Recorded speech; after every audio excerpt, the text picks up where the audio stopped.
Hello friends, good evening all of you. आप सभी का स्वागत है आपके अपने यूट्यूब चैनल की कॉन्सेप्ट पर। आज मैं फिर आपके सामने लेकर आई हूँ क्लास 10 का मैथ एनसीईआरटी। लिखा तो केवल एनसीईआरटी है, लेकिन आप इसको बनाने के बाद केवल एनसीईआरटी ही नहीं, किसी भी पब्लिकेशंस के मैथ का गुणनखंड आसानी से बना सकते हैं। क्लास 10th में जो गुणनखंड पूछा जाता है उसमें शून्यक निकालने के बाद उसके सत्यापन की जांच भी करनी होती है। उसके गुणनफल और योगफल के सत्यापन की जांच करनी होती है, क्या ये वास्तव में सही है या नहीं है। अगर आप मेरा पिछला क्लास नहीं देखे हैं तो आप इसी चैनल पर जाएं और या इसी क्लास के डिस्क्रिप्शन में आपको मिल जाएगा लिंक। आप जाएं, उस क्लास को जरूर देखें। उस क्लास में सवाल नंबर 1 और सवाल नंबर 2 कंप्लीट कराया जा चुका है। 2.2 का के सवाल नंबर 1 का 1 और 2 कंप्लीट हो चुका है। आज हम चलते हैं सवाल 3 की तरफ, जो आपके सामने यहाँ बोर्ड पर लिखा हुआ भी दिख रहा है। बिना देर करते हुए चलते हैं हम अपने सवाल की तरफ। सवाल शुरू करने से पहले आप ये जान लें कि सवाल में क्या चीज होनी चाहिए, और अगर हमारे पास कुछ अस्त व्यस्त है तो उसे हमें सही करना होगा। मान लीजिए कि स्वास्थ्य ही गड़बड़ है, तो क्या अगर स्वास्थ्य गड़बड़ है तो लोग काम क्या कर पाएंगे। इसीलिए अगर सवाल ही गड़बड़ हो, आगे पीछे हो, तो क्या वो हम बना पाएंगे? बिल्कुल नहीं। तो उसे हमें सही भी करने की जरूरत होगी। आइए, ये सवाल कुछ ऐसा ही है, इसे बहुत पेचीदा तो नहीं लेकिन दिमाग का खेल जरूर कहेंगे। आइए देखते हैं इस सवाल में। सबसे पहले हमें क्या जानने की जरूरत है कि सवाल जो होता है, जब हम गुणनखंड बनाते हैं तो गुणनखंड में ये द्विघात बहुपद है। कैसा बहुपद है? द्विघात। अब हम घात किसे कहेंगे? तो पिछले वीडियोस में मैंने घात बता चुका है, मैंने पिछले वीडियो में, अब जरूर देखें, घात की पढ़ाई हो चुकी है। घात बताया गया है कि क्या है घात। घात क्या है? तो घात को हम इंग्लिश में पावर कहते हैं। पावर कहते हैं घात का मतलब क्या होता है? पावर होता है। अब घात क्या है? तो जब चर वाली संख्या पर कोई पावर हो, क्या हो? कोई पावर हो, उसे हम क्या कहेंगे? उस पावर को हम घात कहेंगे। उस पावर को क्या कहेंगे? घात कहेंगे। आइए अब देखते हैं कि चर क्या होता है। पहले चर समझेंगे, अचर समझेंगे, उसके बाद ही हम समझ पाएंगे कि पावर क्या होता है। चर क्या है? तो चर मतलब कि कोई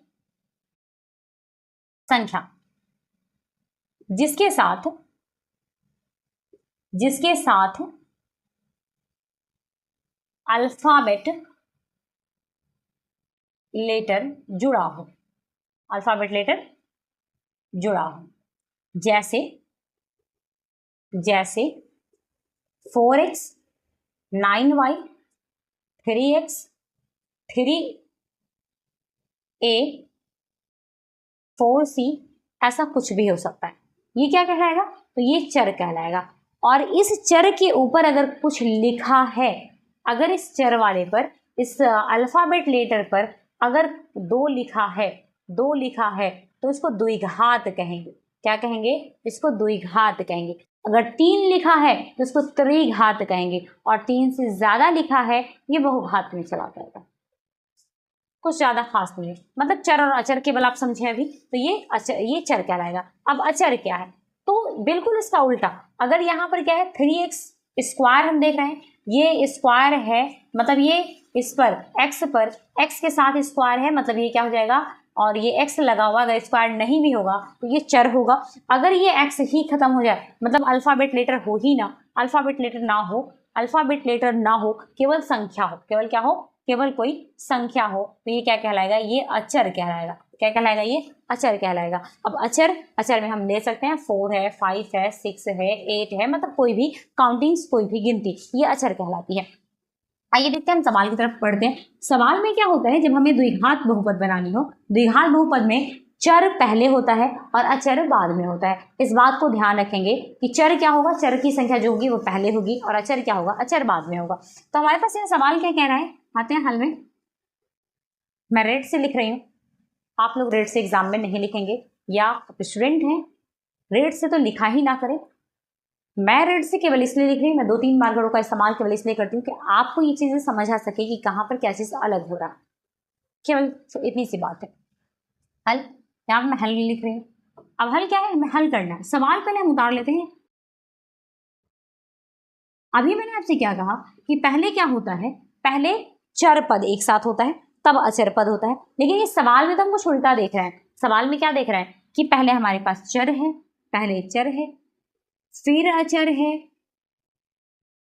फिर यहाँ पे क्या है, चर है, पहले चर फिर अचर फिर चर, ऐसा कुछ है। तो इसे सिस्टम से हम खुद लगाएंगे, इसे कुछ करने की ज़रूरत नहीं है। तो जैसा जो चिन्ह है उस चिन्ह के साथ ही उसको वैसे ही हम चेंज कर देंगे। चेंज केवल क्या करना है, तो चेंज क्या करना है, पहले हम चर लिखेंगे 6x², ये -7 है, लिखेंगे -7x, और ये -3 है तो लिख देंगे -3। अब क्या है, अब हमारा सवाल बनने के लिए पूर्णतः रेडी है, यानी अब सवाल हम पूर्णतः बना सकते हैं। अब हम गुणनखंड निकाल सकते हैं। अब गुणनखंड तो निकाल सकते हैं, लेकिन हमें ये भी देखना होगा कि पहले मैंने क्या समझाया। तो पिछली क्लास हम जरूर देखेंगे, पिछली क्लास में आप कंप्लीट हो जाएगा कि क्या समझाया गया। अगर यहाँ माइनस है, अगर यहाँ माइनस है तो संख्या जो आएगी हमारी वो घटाने के बाद आनी चाहिए और माइनस में आनी चाहिए। किसमें, घटाने के बाद और माइनस में आनी चाहिए। लेकिन हम कहाँ से संख्या लाएंगे, यानी इस पार्ट्स को 7x को इस तरह हम लिखेंगे कि हमारे पास संख्या ये दो भागों में बट जानी चाहिए, और दो भागों में बटेगी, ऐसी संख्या दो भागों में बटनी चाहिए ताकि ये 7x ही माइनस हमें मिले। अब ऐसी संख्या हम कहाँ से लाएंगे, तो बहुत दिमाग की तो जरूरत इसमें नहीं है, बस थोड़ा सा काम करना है, इसको इससे क्या कर देना है, गुना कर देना है। क्या करना है, गुना करना है। तो 6 से 3 में गुना हो जाएगा तो कितना हो जाएगा, आप गुना कर ले, 6 से 12, 6 किया 18, और यहाँ पर क्या है, ये तो गुना हो गया, x² है, x² है। अब इसको हम तोड़ेंगे, क्या तोड़ेंगे, तो इसको हम तोड़ सकते हैं 9x गुने 2x, 9 दूनी 18, 9 दूनी 18। अब हमारे पास क्या है, माइनस में है तो 7 माइनस में होना चाहिए, तो -9x और +2x, तो इसको हम माइनस कर देंगे तो -7x आ जाएगा। बस इतनी सी बात हमें लेनी है, इतना सा काम हमें करना पड़ेगा। ये बहुत इंपॉर्टेंट है, इसे करना पड़ेगा और इसे सीखना ही होगा। अगर गुणनखंड बनाना है तो इसे सीखना ही होगा, बिना सीखे हुए आप गुणनखंड नहीं बना सकते हैं। ये चीज़ ध्यान में रखनी होगी, और इसे तोड़ने तो आना ही चाहिए बिल्कुल, नहीं तो जब तक ये तोड़ने नहीं आएगा तब तक हम गुणनखंड नहीं बना सकते। अब फिर से मैं एक बार आपको रिपीट करके दिखा रही हूँ, इसको इससे गुना करना है तो 6 या 18 होगा। यहाँ पर x पर स्क्वायर है तो यहाँ पर हम स्क्वायर दे देंगे, और तब हमें क्या करना है, इसका हम गुणनखंड निकालेंगे, इसका हम गुणांक निकालेंगे। किस तरीके से हम इसका गुणनखंड निकालेंगे, तो इसको ऐसे तोड़ेंगे ताकि वो दो भागों में बढ़ जाए। तो हम दे सकते हैं 9x और गुने 2x, 9 दूनी 18। यहाँ पर x दोनों में दिए क्योंकि यहाँ पर क्या है, x² है। अब हम क्या है, तो 9x माइनस में देंगे और प्लस में 2x देंगे, तो हमारे पास क्या बचेगा, -7x बच जाएगा। क्या बचाएगा, तो -7x बच जाएगा। अब हम -7x को क्या करेंगे, यहाँ लिखेंगे। किस तरीके से लिखेंगे आइए देखते हैं। यहाँ ये हमारा चर पद ऐसे ही रह जाएगा, उसका हम लिखेंगे -9x और उसके बाद +2x और -3। अब ये कितने भागों में, 3 से किस भागों में आ गया, 4 भागों में। हमारे पास ये संख्या पहले 3 भागों में थी, अब कितने भागों में आ गई है, 4 भागों में आ गई है। और याद रखें इसमें तीन चर पद और एक अचर पद होगा, 3 चर पद 1 अचर पद होगा। ऐसी गलती ना करें कि 2 चर और 2 अचर ले लें, ऐसी कोई गलती नहीं करेंगे। उसमें याद रखें कि 3 चर पद होगा, 3 चर पद आएगा और 1 अचर पद आएगा। क्यों ऐसा होता है, क्योंकि ये संख्या वैसे ही उतर जाती है, ये संख्या वैसे ही उतर जाती है। तोड़ तो हम रहे हैं चर पद को, तो चर पद टूटेगा तो किसमें आएगा, चर पदों में ही आएगा।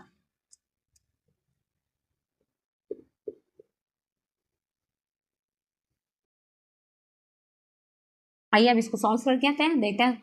इसका दो का हम जोड़ा लगा देंगे। अगर हमें समझ आता है तो बहुत आसान है, नहीं आता है तो हम थोड़ा सा इस जोड़ा लगा सकते हैं। दो का पार्ट्स बनाएंगे। अब इसमें से क्या है, इन दोनों में से ऐसी संख्या कॉमन लेंगे, दो इसमें से भी और इसमें से भी ऐसी संख्या कॉमन लेंगे कि दोनों संख्या में मौजूद हो। आइए देखते हैं 6 और 9 में से ऐसी कौन सी संख्या है जो हम कॉमन ले सकते हैं। सबसे पहले तो हम x कॉमन ले सकते हैं, यहाँ पर x है, यहाँ पर 2x यानी x² है, तो यहाँ पर हम x कॉमन ले सकते हैं क्योंकि x दोनों अपने अपने में से x दे सकता है।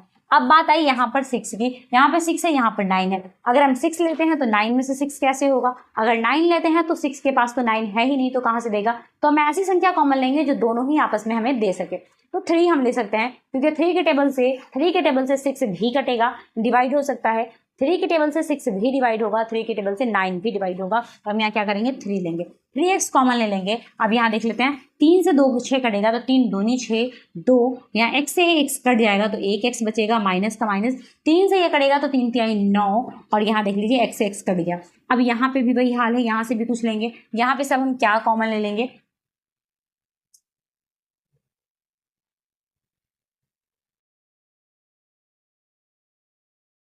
सॉरी 3 तिहाई 9 ना, ये तो मैं देख रही हूँ कि क्या हो गया, 3 तिहाई 9 क्या हो गया, 3 तिहाई 9 पहाड़ा तो पढ़ी लेकिन लिखी कुछ और, 3 तिहाई 9 क्लियर है। अब यहाँ पर हम क्या करेंगे, इसमें से भी लेंगे और ऐसी संख्या लेंगे कॉमन, ऐसी संख्या कॉमन लेंगे जो दोनों दे सके, हमें दोनों क्या कर सके, दे सके। तो यहाँ पर क्या है 3 लेंगे तो इसके पास 3 नहीं है, इसे x लेंगे तो इसके पास x नहीं है। अब इसका तो कुछ दूसरा तीसरा सॉल्यूशन है ही नहीं है, तो प्लस में हम क्या करेंगे 1 ले लेंगे, क्योंकि 1 इसके पास भी है 1 इसके पास भी है, दोनों क्या करेगा 1 कॉमन दे सकता है। 1 से इसको डिवाइड करेंगे तो ये वैसे ही रह जाएगा, इसमें से कुछ परिवर्तन नहीं होने वाला। अब इसमें से जब कुछ परिवर्तन नहीं होगा, गुणनखंड हम जब बनाते हैं तो याद रखें ये और ये क्या होगा, दोनों बॉक्स एक दूसरे के बराबर होनी चाहिए। जो ब्रैकेट हम घेर रहे हैं वो दोनों ब्रैकेट एक दूसरे के क्या होती है, बराबर होती है, और उसकी संख्या भी सेम होगी, चिन्ह भी सेम होगा। अब हमें क्या करना है कि इसमें से एक बार इनमें से ब्रैकेट वाली संख्याओं में से एक ले लेंगे और इधर की संख्याओं से एक ले लेंगे। यह 3x माइनस प्लस 1 ले लिया है, यहाँ पर है 2x माइनस 3 ले लिया है। अब ये क्या है 3x इज इक्वल 0 यहाँ भी देंगे, इज इक्वल 0 यहाँ भी देंगे, क्योंकि हमें शून्यक निकालना है। तो ये हो जाएगा 3x इज इक्वल -1, तो x बराबर -1/3। अब यहाँ आएंगे तो क्या हो जाएगा, यहाँ आएंगे तो जाएगा 2x इज इक्वल 3, तो x बराबर 3/2। ये हो जाएगा अल्फा, अल्फा बराबर इतना, और ये हो जाएगा बीटा, अल्फा बराबर -1/3 और बीटा बराबर 3/2। अब हमें क्या करना है, इसके सत्यापन की जांच करनी है। सत्यापन की जांच करके हमें ये पता लगाना है कि क्या ये वास्तव में जो हमने गुणनखंड बनाया है वो सही है या नहीं है। ऐसा तो सही है, आंसर तो हमारा यही निकल गया। आंसर क्या हो जाएगा हमारे पास, आंसर होगा -1/3 या 3/2, ऐसा ही होगा या आगे पीछे हो सकता है। आइए फिर देखते हैं इसका शून्य क्या है।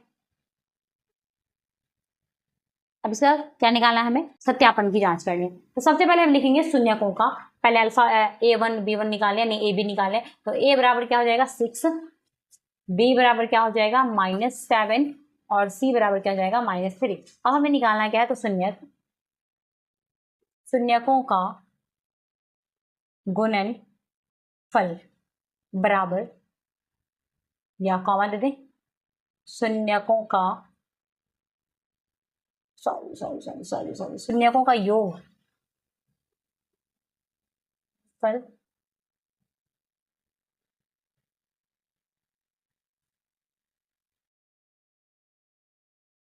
शून्यकों का गुणनफल। फॉर्मूला क्या है, योग का फॉर्मूला है a प्लस यानी अल्फा प्लस बीटा बराबर -b/c, और इसका है अल्फा इंटू बीटा बराबर c/a। अब देखते हैं अल्फा हमारे पास क्या आया है, तो अल्फा हमारे पास क्या है -1/3 प्लस बीटा क्या है तो 3/2, माइनस b माइनस का माइनस और ये -7/6, यहाँ क्या है तो अल्फा है -1/3 इंटू 3/2 इज इक्वल -3/6। आइए 3 दूनी 6, एलसीएम लिए तो 6 हो गया, इससे इसको डिवाइड करेंगे तो 2 यहाँ हो जाएगा -2 प्लस यहाँ हो जाएगा हमारे पास कितना,